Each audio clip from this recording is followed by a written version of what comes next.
I received a retrenchment letter.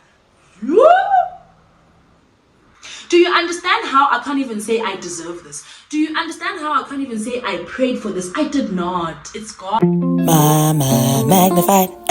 Mama magnified. Magnified family, what it do? Kalibita, again, also known as Mama Magni. Welcome back, you guys. I should actually be saying welcome back to myself because I'm the one who been gone. Okay, guys, it's been an interesting time. Okay, firstly, for those who are new here, welcome home. I hope you make it a stay, and for our returning Magnified family, welcome home. Also, why are you not subscribed? I'm gonna wait. It must say subscribed. It's free. Join the family. Let's grow this community. So guys, I obviously have a lot of explaining to do, okay? And that's why we're here. Let's get into today's video with a life update.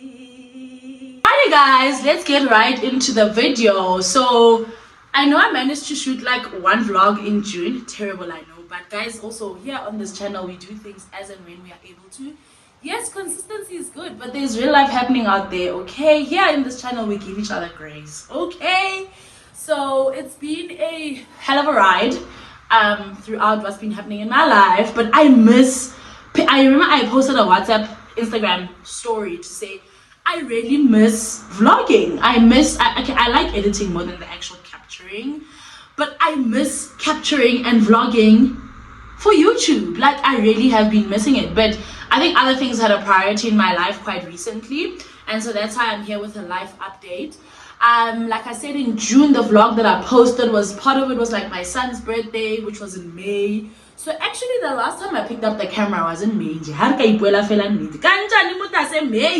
We are in July, August, but I'm so glad to be back. So I think the life update will be more around the main events that have been happening in my life, leading up to where we are today. I'm only gonna share as far deep as I can share, but just so that you guys can get perspective. Okay, so I don't know if you guys remember that I did share a video with regards to seasons, 2 videos back probably, and I did hint a little bit about how I was sort of in a transition or in between 2 seasons of both, like a season of being in the valley, but I was also in a season of harvest in another area of my life. Where my career is concerned, I was definitely in a season of transition. But I don't know if you guys have ever been in a position where you know you are in transition, but you're not quite clear of the direction that the transition is happening. And I'm alluding to a lot more also. I'm a child of God, okay? I get led by God. I get guided by the Holy Spirit. And I'm talking more spiritually when you get promptings and confirmations from God that you're in transition. But when you look around you, there's nothing that you can pinpoint to say, Kushuguti your turn left, but you're very certain that, okay, Kushuguti, it's a transition time, but you don't know, are we turning left, are we turning right, are we going up, are we going down? But on the family front, I've been good. My husband and I have been amazing. On the marriage front, a lot more adulting, and I must say we haven't done as often as our monthly date nights as we usually do. But like I said, life has been lifing. On the parenting side of things, it's been crazy. We've got both the boys in school, both the boys in extramural. As you guys know, my eldest son, Sunshine, is in a soccer team. I am a team manager for that soccer team. Stroke, I'm a soccer mom or momager. My youngest also does a few extramurals at school, and he's a ferocious 4 member. So that in itself, on a day-to-day, diabua, okay? So the children have been good. My extended family, my parents, my sisters, everything being good. Okay. So the biggest life event actually has been on the career front for me in the last few months. It's actually been turbulent for the last probably close to a year. Maybe 9-10 months. It's been, hey man, But it's been a lot of communicating with God and finding out from God, what does this mean and what is actually happening. But the crux of it is, without obviously giving too much away, because Sana, you are going to be sued on these streets when you start talking about details of your work, and some people can connect the dots of where you work. It's also the internet, you never know who this video will reach. So I'm going to speak more about my personal experience from a spiritual front of this whole experience of what's been happening and how God just, wow, Namudim was just like, you read of things in the Bible. I just want to show you the Bible. I just want to show you a miracle. I just want to see something. Are you going to listen to me? Are you going to obey me? Are you going to listen to my promptings or not? So that's basically where the story is going. So like I said, for the last 10, 11 months at work, things have been really, really not okay.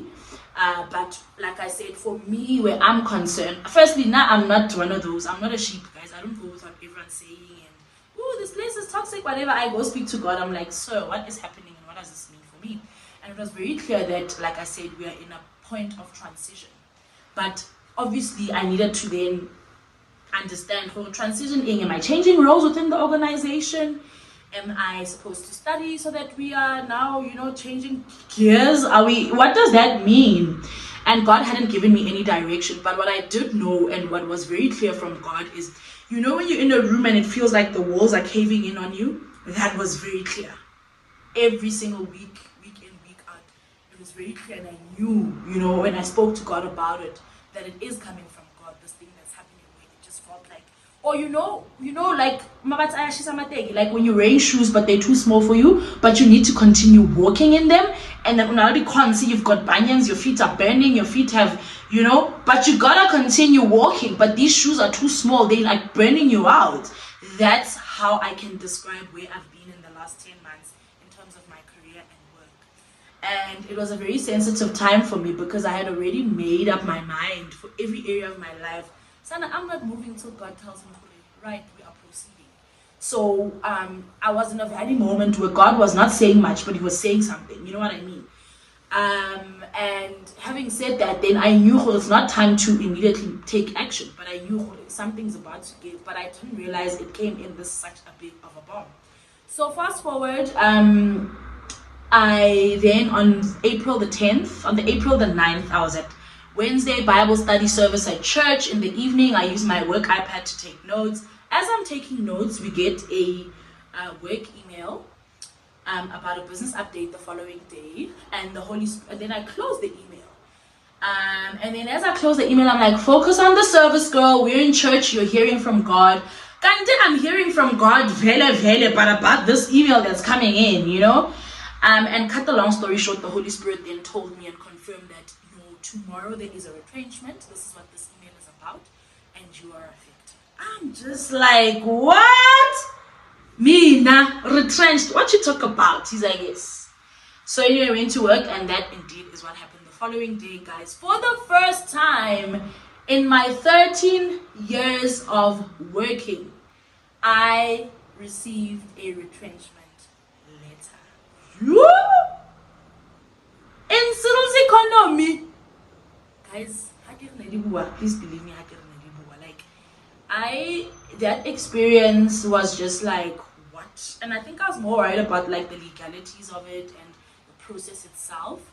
But I immediately knew that there's no ways that God will tell me this before it even happens. He gives me a prophecy on this, that it's going to happen and that I'm affected. And then I'm here bending. That's not what and who God is. God will never just leave you go bending just like that.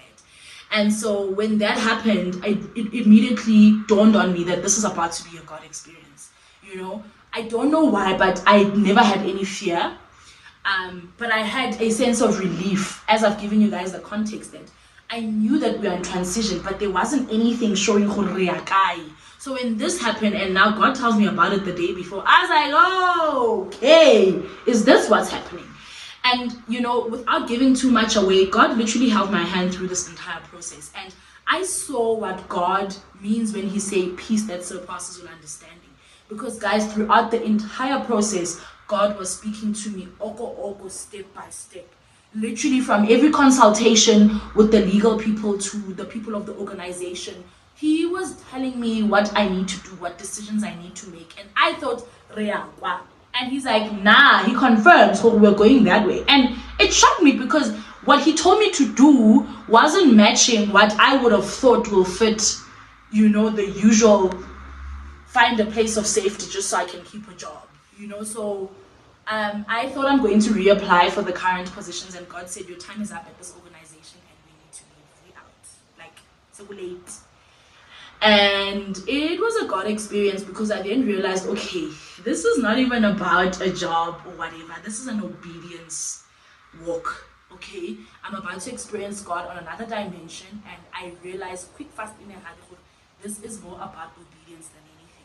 And I'm so glad that, again, like I spoke here on YouTube and on Instagram last year, when my son was admitted in hospital, we were admitted over Mother's Day, I think over a week and a half.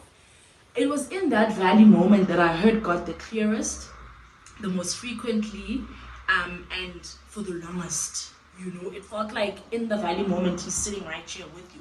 But in actual fact, the truth is God never left. He never leaves in all seasons.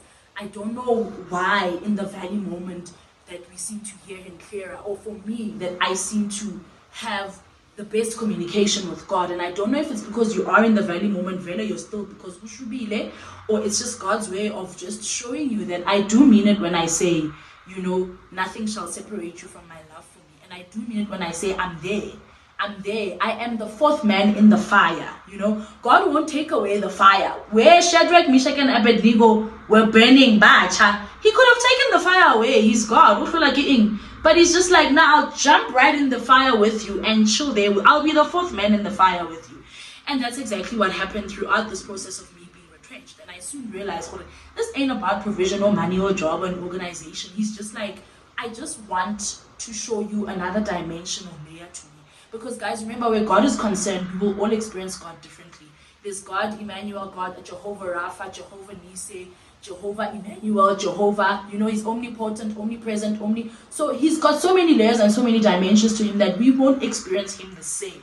His word stays the same, but he's so multifaceted that he will personalize who he wants you to know him as. And that's been my journey thus far of being retrenched in Cyril's economy. And so because I followed the promptings of God and how he was telling me what to do and the decisions I need to make, God really will order your steps. And remember, he's ahead of you. So what then happened is I followed through the process and I listened to what God told me to do, scary as it was. But because I knew and I discerned that I'm hearing from God, guys, there's no bigger comfort than that.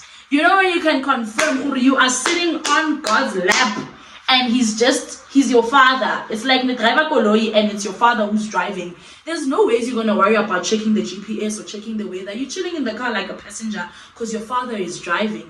And that's what I've been experiencing for the last 4 months, because this retrenchment process started in April. In May, it was the consultations. And then in June, we were home. So essentially, I was home for 6 weeks. And that was like a still quiet time to take in everything and continue to listen to God, because it's just like, I don't know what's happening, but I know whatever you have planned, I'm there for it, And by God's grace, guys, by God's grace, God opened up a door. God really goes ahead. God, made available destiny helpers. Like, it was just in the last few months where I went for a job interview and God did the things where I never thought there would be a way. He really does make a way. Like, he will part the entire ocean and sea for you. Like, guys, please hear it from me. Like, I am living in my miracle season because in this July, I am in my first 2.5 weeks of a new job in Cyril's economy. Do you hear me? Because who gets retrenched and gets a job a month later in Cyril's economy? I'll wait. Do you understand how I can't even say I deserve this? Do you understand how I can't even say I prayed for this? I did not. It's God who in his sovereignty decided, no, my girl, it gets us something, And I'm sitting here recording this just to share with someone that do not despair. It is in the very knowing that even in your darkest moment, God is there with you. And he gives us a choice. He says, I give you life or death, choose life. Death is despair. Death is giving up. Death is saying, what's Hana? Death is saying, what is the point? Death is saying, there's no point. Death is just hopelessness. And that is not a choice I want anybody to make. If you are a child of God, stay in faith. Stay in knowing sometimes the blessing is the fact that he's in the fire with you. He's not going to take the fire away, but he's going to use the fire to shame the devil and for his glory to shine through.